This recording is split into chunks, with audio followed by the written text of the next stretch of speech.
Mtu yeyote aliye mwenye unafiki ni mchawi. Amen. Kwa huyu unataka kuonekanaje mzuri? Kwa huyu, kwa muzika mwenyewe unaonekana mzuri, ukitoka unaenda unapandikiza huko, unapandikiza alafu unaacha wale, na yule anamchukia yule anamchukia yule, wewe umekaa pembeni. Wewe kwa yule unaongea naye, kwa yule unaongea naye, lakini Vanessa asifiwe. Lakini kumbe chuki ya fulani na ya fulani imesababishwa na huyu aliyekaa pembeni, ambaye sasa kwa wote anaongea nao, na akienda akiongea kwa huyu anachota maneno, anatoka anakuja na kwa huyu anachota maneno. Vanessa asifiwe.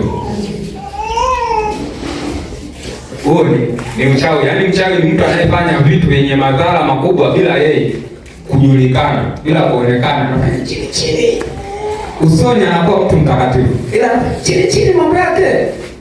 Ndio na mchawi huyo anapowanga haonekani, lakini madhara ya yule ya vile alipowanga yanakuja kuonekana kwenye automatic. Utakuta kama mtu amewanga usiku alikufa mtu, si nini, mara ajali zimetokea, mara kuna hiki kimetokea, mara kuna hiki.